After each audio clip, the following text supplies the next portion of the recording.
You've got questions, I've got answers. Hello everybody, Turn on the God 3 here, and welcome to the Q&A special for my 300 subs. I want to thank you all for subscribing to this channel, and I definitely wouldn't have made it this far without you guys.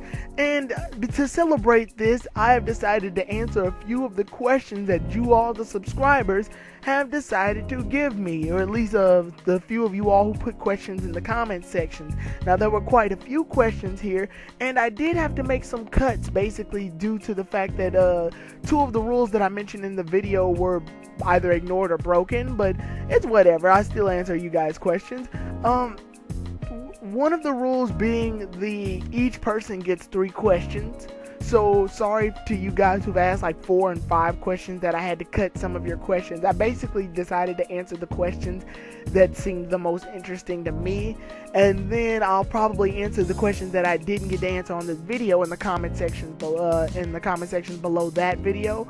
And also there were some questions. Now, I know I said I would be able to reveal like personal stuff about me, but there's some questions that you kind of just don't ask.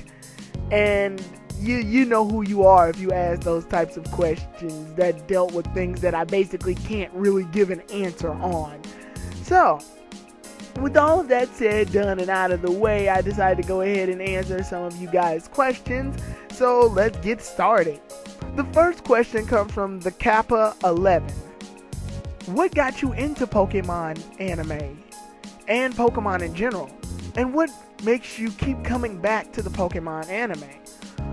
Well, here's the thing. I first got into the Pokemon anime like pretty much any other kid did. However, the first episode wasn't the episode that happened first in the anime, the Pokemon I Choose You episode. The first episode of Pokemon I actually watched was an episode dealing with Paris. And the objective of this episode was to get Paris to evolve. And Charmeleon was just too powerful for it, and ended up like almost destroying the damn thing. And it was a hilarious, odd episode, and I didn't know exactly what this was, well, until the title kept saying it was Pokemon. And then I would run into Pokemon every time I like turn on the TV and turn Cartoon Network and turn to Kids WB. Excuse me, it's on Kids WB now.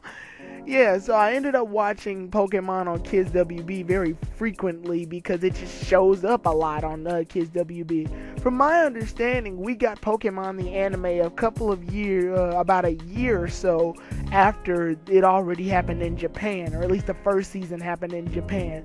So because of this, Kids WB was able to show a lot of episodes of Pokemon at once without fear of catching up to the Japanese version, because the Japanese version of the anime was already so far ahead. I started getting more and more into Pokemon and started watching more of the reruns, which eventually led me back to the first episode of Pokemon I Choose You. Then I was able to watch the episodes chronologically up to the point where they started showing new episodes every Saturday. And then occasionally they would even show like 2 episodes or even a whole block of new episodes of Pokemon. I, much like every other kid at this point, was addicted to that show. And I can definitely say it did its job. Now, as far as Pokemon in general, when I was interested in the anime, my uncle, Sean, was the one who introduced me to the video games. I was so into Pokemon at this point that buying any toys or anything Pokemon merchandise would basically get me to have a childgasm. And when this happened, my first ever toy was like this Charmander, where if you flip the switch on its back, it would make its tail light up, and it would also occasionally say the Charmander phrases. After that, Sean introduced me to video games, and one of the first games that he had was, he gave me a Game Boy Color for my birthday, and one of the games that I got was Pokemon Yellow. Not Pokemon Red or Blue. I ended up getting those 2 games later. After I ended up playing Pokemon Yellow, I realized that this was basically just like Ash's journey through the Pokemon anime. But later on, when I unfortunately lost Pokemon Yellow, I ended up getting Pokemon Red from my mom because she won it in a contest.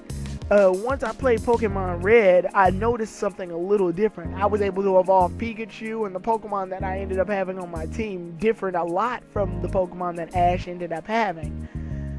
And then I later on realized that the gaming world of Pokemon was much different than the anime world of Pokemon. I got to learn a little bit more about the game because the game kept me more involved. While don't get me wrong, I still watch the anime consistently, but at that point there was even contradictions to the anime that I had with the game that caused a bit of confusion between both of the two cultures of Pokemon.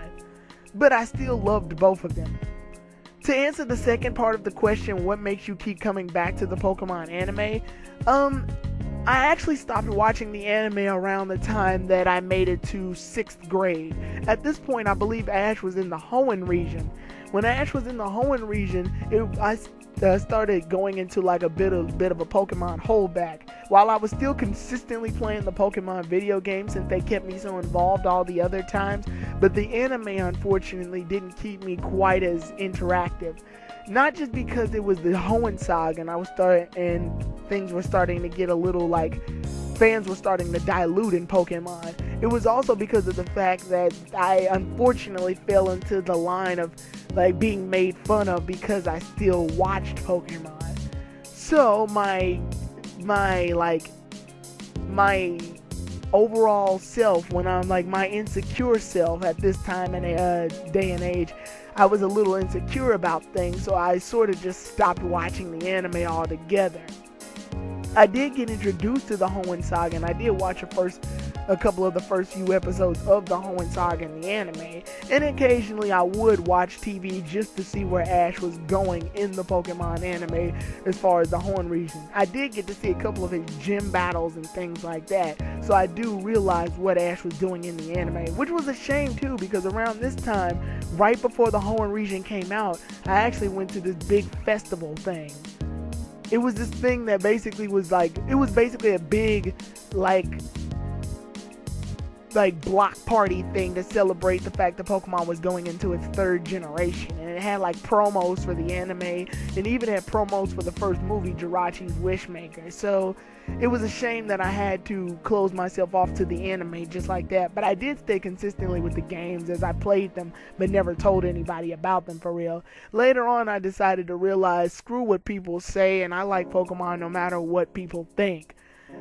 At this point, I did watch the anime again, but I didn't consistently watch it. I just watched episodes that I was able to catch. I lost a lot of the anime during the Hoenn and Sinnoh sagas, but then I eventually went back and watched all of those episodes over again. Thankfully, Best Wishes showed to be a much better anime than a lot of them, and I know I pissed a lot of people off by saying this, but I did rather enjoy the Best Wishes saga, and I'm definitely enjoying the X and Y saga. So what makes me keep coming back? I guess it's just because of the fact that Pokemon the anime has been with me my life, and I kind of want to see it come to some sort of an end. But the way things are looking, it looks like it's just going to be a continuous series like The Simpsons or South Park. And I really hope not. I want to live to see the day where Ash's journey comes to a conclusive end, so I can close the book on this chapter and say that I watched it all from beginning to end. So what makes me keep coming back? I guess it's the weird possibility that this anime might have an ending. So, we move on to the next question from Mario Walker. What's your favorite Pokemon English opening? I actually like this question because generically someone could just come in and say the best English opening is the first English opening. The I Want to Be the very best one. And while it is the most memorable and the most popular based on the fact that it's the most well known, I don't like this opening as much as I like other openings that have went through the Pokemon series. Because there's a lot of people who don't really take the time to watch Pokemon long enough to get into the other openings. The second favorite opening that I've seen so far was the Pokemon Johto Journeys opening. But I have to say my favorite opening would have to be the second Johto opening, which was Born to Be a Winner. I like this opening because it's basically the first opening only remixed a bit, and then it's got like cool little techno beats combined with guitar theme, and the animation overall just looks really good. It shows Ash, Pikachu battling off against all these powerful Pokemon, and it shows all of the gym leaders standing on individual rocks, and a big stadium that shows off all of Ash's Pokemon battling it off in the league. I just like the tone of this opening very much, and I just like how amped up it is. This was probably one of the coolest openings. And when 4Kids had the license to Pokemon, I noticed that a lot of the Pokemon openings were very catchy. So I do like this opening, and I even like the I Want to Be a Hero opening, but I gotta say that Born to Be a Winner is my favorite. Next question is from Chaz Carter. Could you do nostalgia reviews? Now, this question's weird to me because I don't really know what he means by nostalgia reviews. From what I'm guessing, I guess you mean like anime or cartoons that have been out a long time ago, much similar to how the Insane Game Freak did nostalgia reviews of Ed, Edd n Eddy, The Fairly Odd Parents, Johnny Bravo, and several other cartoons like that, or various classic anime like Case Closed, Ranma 1/2, or Lupin the Third. And while I do enjoy the classic anime or classic cartoons, if you will, to do a nostalgia review, I could see myself one day doing these reviews. But as of now, I think that the Insane Game Freak is doing a pretty good job hitting this one. Not to say that I can't do it, because just because someone does a certain section of videos doesn't exclude you from doing them. It's just I have a lot on my plate already in terms of like personal life and the consistent videos that I've been doing so far. So to throw in a nostalgia segment would be rather entertaining, but at the same time it would take time, and I would have to rewatch some of the things in order to pick up some things that I didn't notice before when I was a kid. So I'll put it in the possibly section. Next question is from Stanley Woodward. Do you want May to come back if Alpha Sapphire and Omega Ruby comes in November? Would you like seeing her come back and Max, since she's a character in Omega Ruby and Alpha Sapphire? I would definitely love to see how they would implement May in this saga. I mean, from the cover art, we see that May's hair has changed a bit and her outfit. But here's the thing. It's not like Pokemon to bring back a character twice. They've already brought May back in the Sinnoh region, so I don't really see them bringing her back again in the Kalos saga. I would love it if they did it, though. I would definitely welcome it. But the thing is that the odds are very low. I will say that since May is my favorite female companion, I would love to see her again. Not Max, though. Not Max. I hate Max. But in terms of relating to Omega Ruby and Alpha Sapphire, this question does bring up a pretty good point. Since May is a playable female character in that game, they did this once before in the Sinnoh region where Heart Gold and Soul Silver came out, and Lyra was one of the playable characters in that series. Since Heart Gold and Soul Silver, Lyra is the female companion now instead of the female character instead of Chris from Pokemon Crystal. We can see exactly why Lyra was in that saga of the Sinnoh region, because in Heart Gold and Soul Silver she's playable. But look what they did to the male protagonist of the series. They didn't bring him. They instead replaced him with some like nerdy kid with glasses or whatever. It was weird. I just know his name was I just know he wasn't Ethan or Chris or whatever his name is. I just know he was some random kid, so they might end up replacing May with some like random female character. Or they might end up just bringing a lot of the Hoenn gym leaders in the area. Who knows? Next question is from Arturo, I'm gonna botch his name, I'm sorry, Arturo Sanchez Rojas. Are you into story-driven games like Metal Gear Solid, Beyond Two Souls, Last of Us, etc.? Are you aware of Sword Art Online anime? If so, what do you think? Well, to answer the first question, I do like story-driven games. That's why I play a lot of the RPGs, and I know Final Fantasy is a big story-driven game. Also, a lot of the other story-driven games would include like Catherine, or most of the gameplay is watching cutscenes, and then you get an occasional puzzle, and then more cutscenes. I do like story-driven games, but I also like to participate as far as gameplay. Now, with the games that were listed right here, I never really got into the Metal Gear Solid series, but I do know of his existence. I've also heard of Beyond Two Souls, and The Last of Us I heard is a pretty popular franchise that I definitely want to get into at one point. But to answer the second half of the question, yes, I am aware of Sword Art Online. I love Sword Art Online. It's one of the greatest video game animes I've seen in a while, since Doc Hack. Sword Art Online was a very good story, and it told the story very well. One downside I'd have to say about Sword Art Online, though, is that the pacing was very odd. Around the time that Kirito started off his journey in Sword Art Online, the pacing became really fast to the point where in one episode he was on level 7, and then in the completely next episode he's on level 40. What the hell happened in that progress of time? I definitely could say that there was some parts of Sword Art Online that could have slowed down, while in other halves of Sword Art Online, the pacing was just a little too slow. I say around the same time he went with Asuna, things started to slow down for Kirito. Which makes sense because they wanted the anime wanted to show off their relationship and how well it got. Also, I will congratulate this for being one of the first anime I've ever watched to where a relationship just sort of happens. They just become boyfriend and girlfriend, other than the anime having to build up to it for 300 episodes and then finally finishing things off, or keeping us on a cliffhanger by going, they may get together. I will say that Sword Art Online also had one of the most epic moments in anime history. 2 words, Stardust Breakery. Next question comes from Tonio Labaad. Sorry if I botched your name, Tony. Anyway, the question is, one more thought. Could you review the original Beyblade seasons 1 to 3? Here's the thing about Beyblade. I got into Beyblade only a short amount of time and not long enough to say that I watched it consistently.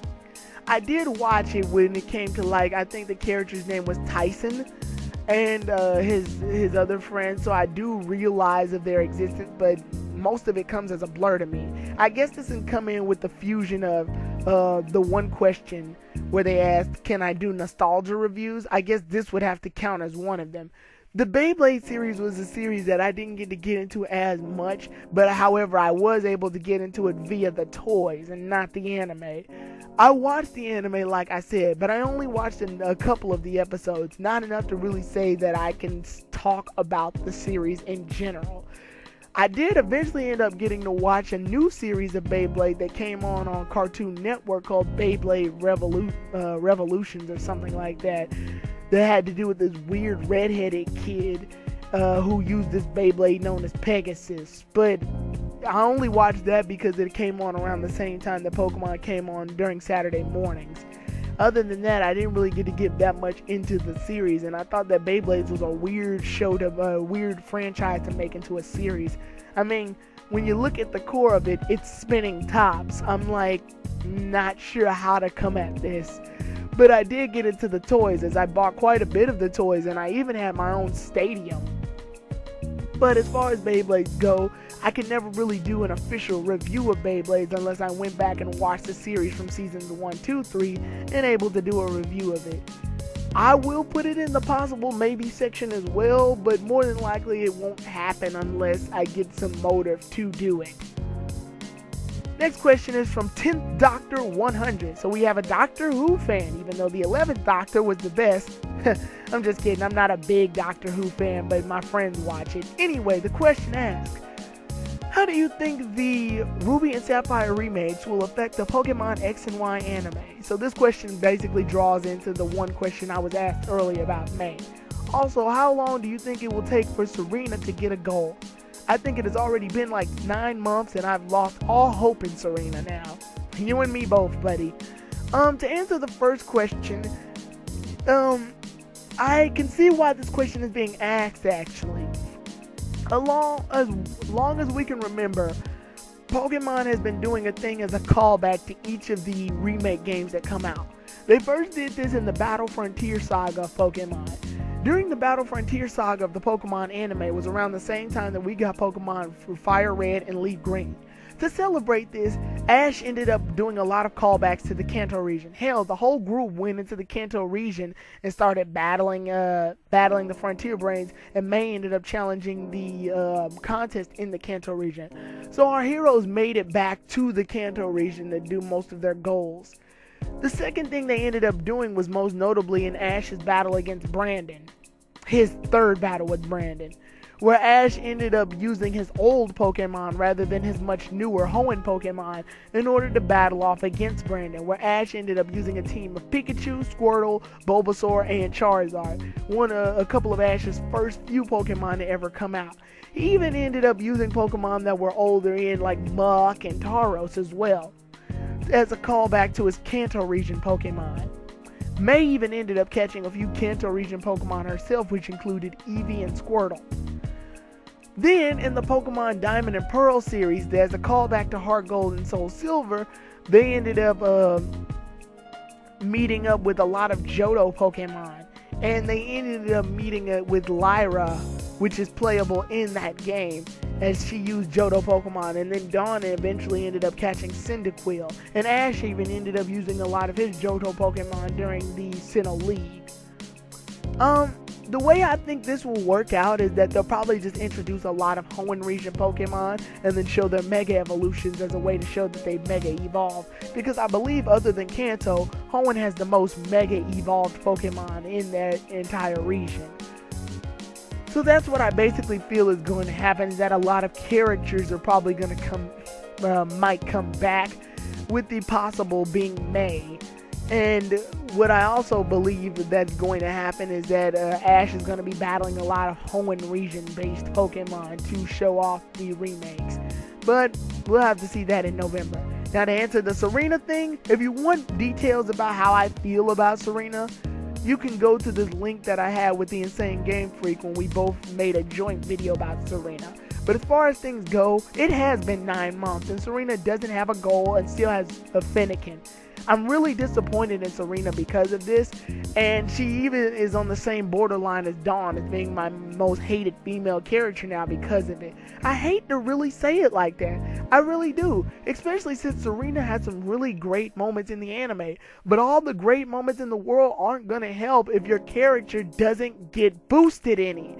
If you're not going to do anything with it. She has yet to catch a Pokemon, and she has yet to pick a solid goal. So as far as I'm concerned, the only reason she's here is because she likes Ash Ketchum.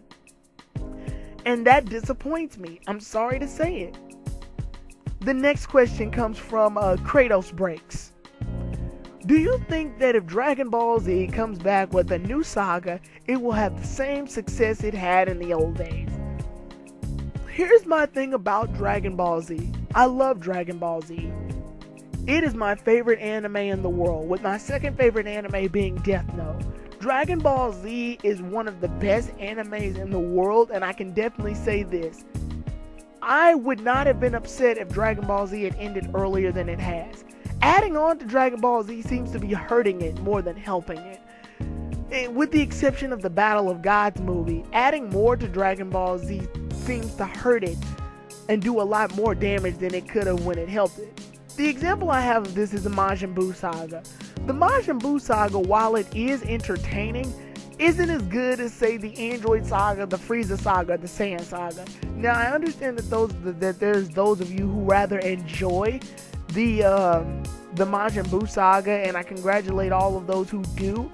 But there were some things in the Majin Buu saga I didn't exactly like. There was too much amp in the Majin Buu saga, only for it all to be crashed down. The World Tournament basically had every Z-Warrior fighting off against each other, only to be interrupted by the Majin Buu saga. The Majin Buu saga seemed to be something that was very amped up to be very dark and menacing, but when we see Majin Buu, he looks absolutely ridiculous. And I guess it's the whole irony of the fact that the very cutesy looking villain turns out to be the most horrifying thing in the world. Another thing that tears the Dragon Ball Z saga up, the Majin Buu saga up, is the so many characters that are built up only to be useless in the end. Goten and Trunks finally learn how to do the fusion, only for Gotenks to waste his time when fighting Super Buu and the fusion to completely dissolve. Gohan ends up turning into Ultimate Gohan, which makes him the most powerful character in the entire series, only for him to fuck up during the fight with Super Buu and have Gotenks and Piccolo get absorbed, so that he ends up losing that fight. Goku and Vegeta finally end up fusing into Vegito, only for that fusion to play around too much, get himself absorbed on purpose, and then to free the others, which does make sense. And then what ends up happening is they end up making Kid Buu. And then what ends up beating Kid Buu in the end? A spirit bomb. The same thing that takes out basically all of the movie villains. Are you kidding me? Dragon Ball Z, like, the Majin Buu saga brought up all of this anticipation only for each of those opportunities to be shut down. What was the point of Gotenks if he wasn't going to be the one to beat Majin Buu? What was the point of powering up Gohan if ultimately he wasn't going to be the one to beat Majin Buu? How come Majin Buu ends up getting beat by a technique that we've seen used over and over again by tons of villains? I just don't like the way that the Majin Buu saga ends. The only real part about the Majin Buu saga I liked was the fight between Vegeta and Goku, when Vegeta made it to Majin mode. Other than that, there was really no purpose of it. And if you look in the manga, the Majin Vegeta versus Goku fight barely happened, as it was only a few panels long. Then, when we get further, fans demanded more Dragon Ball Z, and what did we end up getting after the Majin Buu saga? We ended up getting Dragon Ball GT, and I don't even think I have to say anything about that, seeing as how I'll do a review of that video a review of that series at one point. So as far as I'm concerned, if we add a new saga to Dragon Ball Z, I think the only thing it would do is hurt the Dragon Ball Z series. Dragon Ball Z was actually supposed to end a lot sooner than when most of the fans wanted it to end. To be honest, Dragon Ball Z was supposed to end during the Frieza saga, which makes sense. Frieza was supposed to be the entire threat of the entire Dragon Ball Z universe. Not the Dragon Ball universe, but the Dragon Ball Z universe. And to have all of this Saiyan saga build up to the Namekian saga, and have everything build up to the legendary Super Saiyan, fighting off against the most evil tyrant in the universe, having a final battle, and then the planet exploding, having the winner be undecided, was basically off to be a good ending. I would have been disappointed at this though, because then we wouldn't have had as much character development from Vegeta, Gohan, and several other Z warriors. Then, the Dragon Ball Z saga was supposed to end again at the end of the Cell saga, which would have made a lot more sense because Gohan ended up transforming into Super Saiyan 2. It's a final book closure to how the Saiyans and the humans can unite in order to make a one full-fledged warrior that exceeds the legendary Super Saiyan and makes a legend of his own, becoming Super Saiyan 2. Gohan is a Saiyan-human hybrid, which brings the Earthlings and the Saiyan world completely together, intertwines them, and is able to defeat one of the most greatest evils in the world, an evil that started because Goku ended up destroying the Red Ribbon Army. This would have made for a nice closure to the chapter of Dragon Ball Z, because Gohan was supposed to be the successor of Goku, and he finally made it to a day to where he can become the main character and succeed Goku. Everything in the anime was leading up to this point anyway. Gohan's sudden outburst of strength, Goku seeing the power and potential between Gohan, all of the training that Gohan received from not just Piccolo, but from Piccolo, Goku, and several other Z warriors that he traveled with. So, to be honest, I would have liked this ending more, but then we kept continuing the Z series, and there were some things that started getting diluted and not making as much sense, like the Super Saiyan transformation being something that you could just do now instead of being something that you have to earn.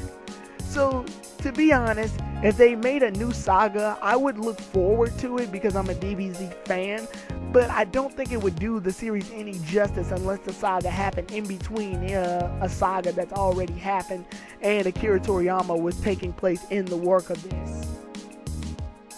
The next question comes from Joshua Peters. What is your thoughts on Richie and Cassidy from Pokemon anime, and if you can give an opinion on them?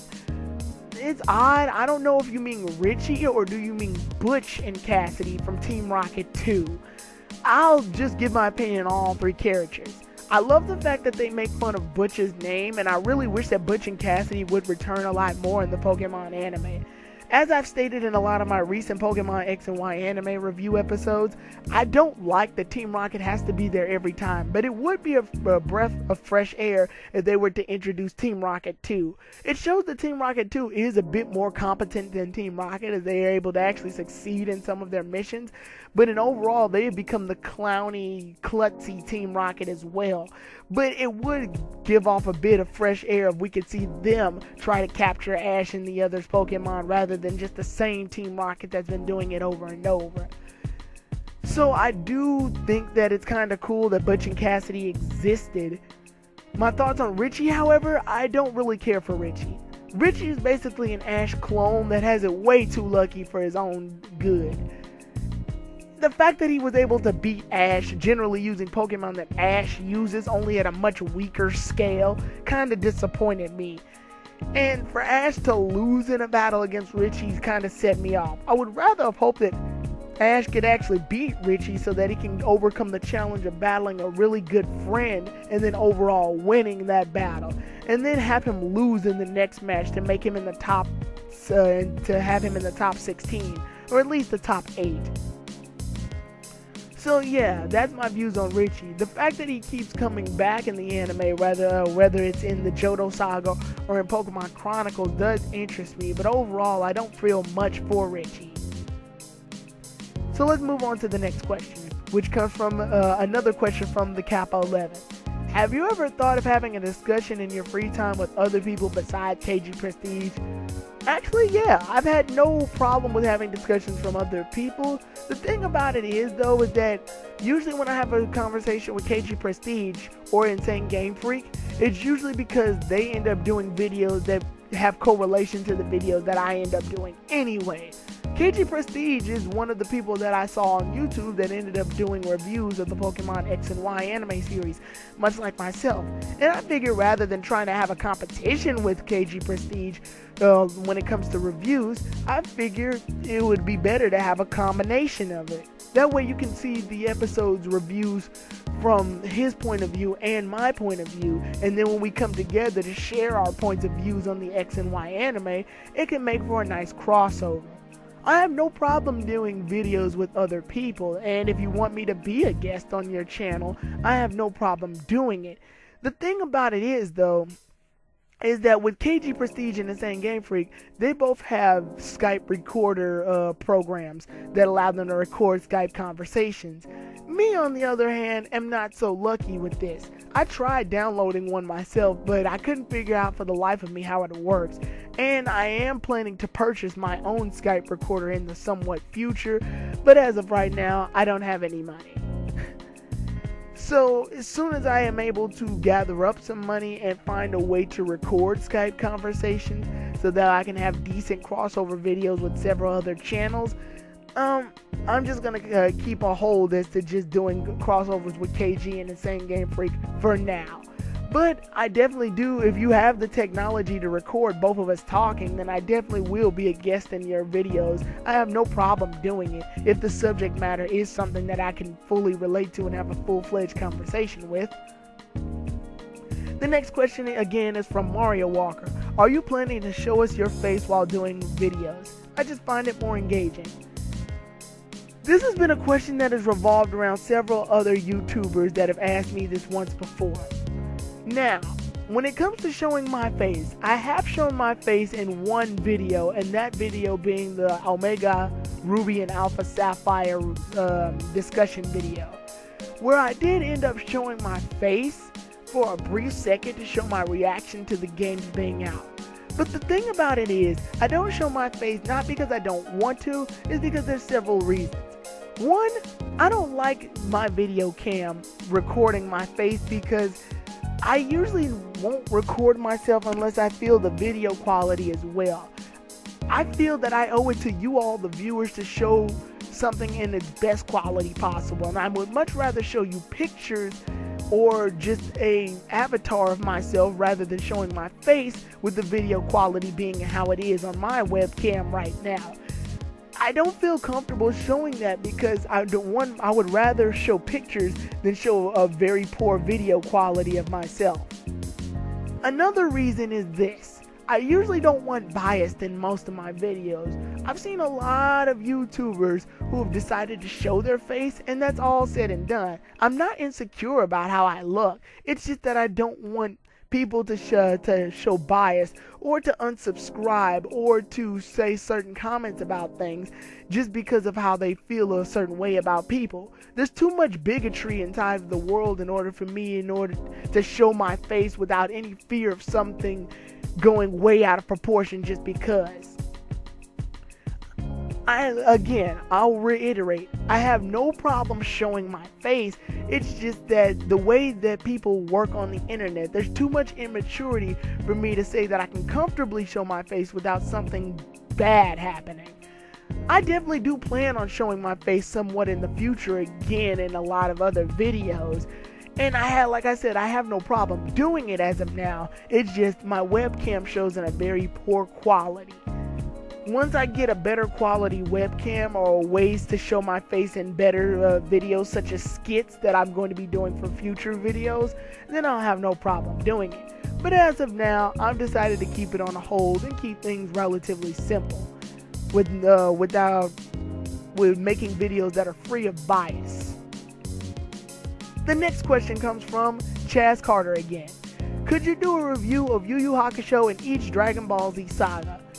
The thing about the Yu Yu Hakusho series, I do love the Yu Yu Hakusho series and have gone back to watch it several times, but not enough to say that I'm a concrete fan of it. I love the Yu Yu Hakusho series, don't get me wrong, and I do like several characters, with Yusuke himself being my favorite of the characters and Hiei coming as a close second. The Yu Yu Hakusho series definitely is well, considering the fact that it was one of the first few anime series that I was able to watch thanks to Toonami, but I feel that a crossover video is due for this one, as I will be doing this review. Well, I will try to do a review of the entire Yu Yu Hakusho series in its entirety, but I'm planning on having somewhat of a special guest do that video with me. So when that time comes around, I will do that one. The reason I said a special guest is because this person in particular is a bigger fan of the Yu Yu Hakusho series than I am. While I have watched the series in its entirety and even the movie, I feel like having a full-fledged discussion with this guest will do the Yu Yu Hakusho franchise justice, because the review will be done by someone who has watched the series consistently and is the bigger fan of the series than I am. As far as the Dragon Ball Z sagas, patience people, I will do the saga reviews. Don't worry. I've been doing the movie reviews generally because it's easier to do a review of an entire movie than it is a whole saga. The movies generally last up to 1 hour, which means I can summarize everything that I've just seen in 1 hour. As far as the sagas go, you have to take into account every episode that happened within the saga. Even if I count out filler, there's small details that I like to point out when I do reviews of things, like such as what a character says or what a character does in this particular scene. So I will do a review of each of the Dragon Ball Z sagas and talk about how I feel about each of them, as well as all of the major points and even the minor points that happen in each of the sagas. I just want to wait and watch the Dragon Ball Z series over again. I do have all of the Dragon Ball Z DVDs, making it possible for me to watch the entire series and pick a few things out that I like and do some research on things that I didn't notice before. So, be patient. The sagas will happen. I just got done doing an Evolution review. Excuse me if I'm a bit winded. And I have to do a GT review. So once I get out of this Dragon Ball Z mucky chaos, I will get to reviewing the sagas. And don't worry, I'll also do the History of Trunks and Bardock specials as well. Another question from Tonio Labaad. Can you review Digimon? Also, can I get a follow on Twitter at San4414? Here's the thing about the Digimon series. A while ago, I did an entire, how do I feel about the Digimon series video. I think it's about an hour long, or at least 30 minutes. It's 30 minutes to an hour, and I will show an annotation right here. I did an entire thoughts video about it, showing how I feel about the Digimon series, and basically concluding that I'm not really a big fan of Digimon. Although I am interested in Digimon to a point where I was able to be exposed to it for quite some time, so I do hold a relatively decent conversation about it. If you want my whole opinion of Digimon, you're gonna have to watch that video, because there's not much else I can say about Digimon. As for your Twitter question, Tony, I don't have a Twitter, and I really don't plan on getting one, so sorry dude, I can't really follow you on a social network that I don't have. Next question is from Kratos Breaks again. Do you know about the website Dueling Network? I am aware of the Dueling Network website, and I've seen a couple of videos that were recorded from it. But as of now, the only Yu-Gi-Oh! Online program that I use is Yu-Gi-Oh! Dev Pro. It's a pretty decent thing that allows you to duel with other people with an unlimited amount of cards. And I also like to experiment with Yu-Gi-Oh! Dev Pro to see how decks can form and which different cards can be made. And I've also had some pretty good duels with several opponents just using several different combinations of Yu-Gi-Oh! Cards in general. But I've sort of taken a break from Yu-Gi-Oh! As of now, and I've decided to start leaving it. After so long, I've decided to go ahead and leave the Yu-Gi-Oh! Franchise. After 5Ds, things just sort of went downhill from me as far as Yu-Gi-Oh! I loved 5Ds as an anime, and I was able to keep up with Yu-Gi-Oh! When it came to synchro summons, and then Zexal came out with the weird Exceed summons, and now I just can't. It's not that I just can't keep up, it's just I've chose to stray away from the franchise a little bit. So as far as Yu-Gi-Oh! Goes, I stay within the confines of Yu-Gi-Oh! The first season all the way up to 5Ds. But I've decided to just go ahead and depart from Yu-Gi-Oh! I've even gone ahead and given all of my original cards to my stepbrother, since he's much of a bigger Yu-Gi-Oh! Fan as I am. But as far as the Pokemon trading card game, I'm still fresh on that one. Next question is Joshua Peters again, and he says, can you name an anime that has pissed you off the most? Generally, I usually don't watch anime that piss me off. I mean, almost all of the anime, I find a way to enjoy them relatively. I guess I would have to say if there's any anime that pissed me off the most, it would have to be the Bleach series. I'm sorry for those of you all who are Bleach fans, but here's the thing about Bleach that pisses me off the most. Bleach's pacing, while it is rather slow once we get to like the good parts of Bleach, like the Visored saga and the Arankar saga, but not even just the pacing that's relatively slow to me, it's the things that they end up doing with the Bleach series, and the things that in the choices that they end up making. Some of the choices that they have for Ichigo in order to beat a lot of his opponents is rather questionable. Like begging the question, how was Ichigo ever able to beat Kenpachi Zaraki in the second season of Bleach? I refuse to believe that someone who's so strong that later in the Bounce Saga and even later in the Arankar and Visored Saga was able to fight off against several high-level Arankars, was able to lose to Ichigo, who wasn't even able to use his Zanpakuto in its Bankai state. So yeah, some questionable things right there. And some more questionable things were like in the filler sagas. While I don't mind a filler saga if it's done correctly like the Bounce Saga was, the filler saga in particular that pissed me off and sort of strayed me away from Bleach was the saga in which the Zanpakuto started to become sentient, like started to become like alive and fighting their own Soul Reapers. It was like, first of all, it begs the question, how are you able to fight your own sword with your sword? Secondly, there was one thing in particular that pissed me off. Ichigo couldn't use Bankai when he was fighting off against his Zanpakuto. So how was he able to beat his Zanpakuto? His Zanpakuto was able to use Bankai, clearly meaning that it was faster and stronger than Ichigo. But Ichigo was unable to do it. The way I think they should have countered this is having some of the Soul Reapers battle different Zanpakuto rather than having them fight their own.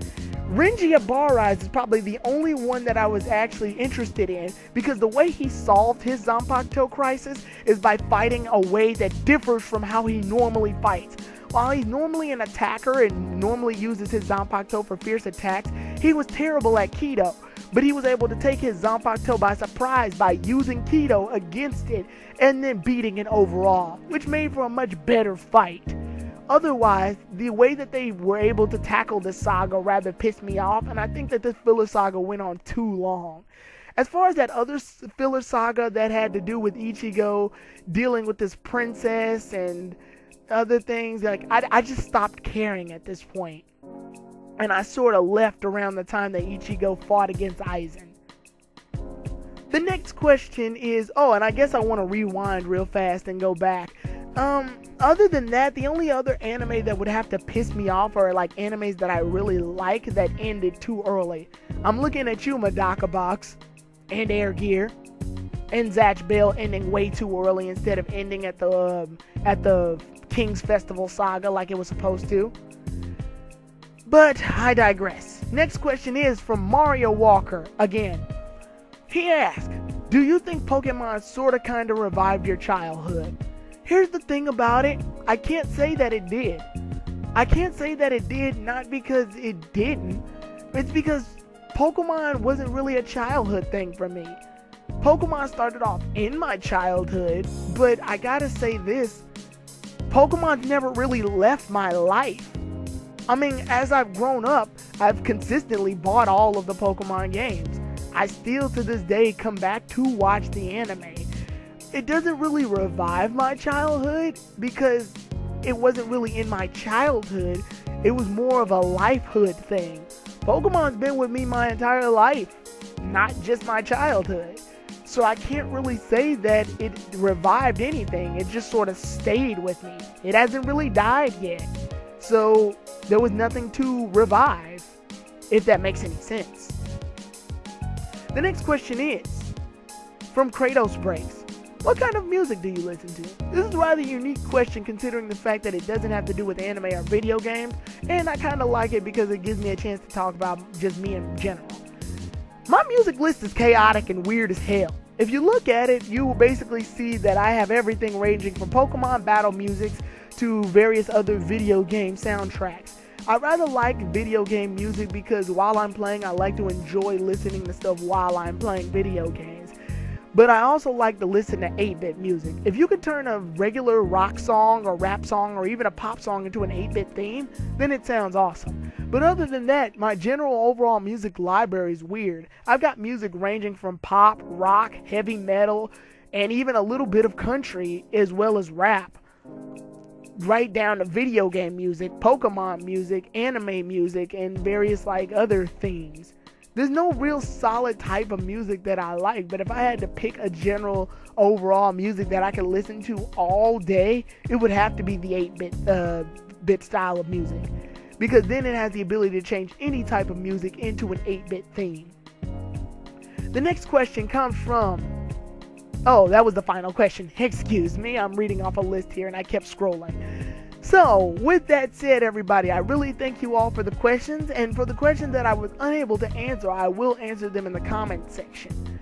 I want to thank you all for 300 subscribers, really, and I couldn't have done this all without your help. I enjoy making videos not for the subscribers, although you all are real big help, but I enjoy making these videos because I like to just show off my overall opinions about certain subject matters. So it was a really great chance to get you all to be interested in things that I'm interested in as well. I want to thank you all, and I can't wait for videos that I'm going to be making later on in the future. So until then, everybody, Tyrone the Guy 3 out.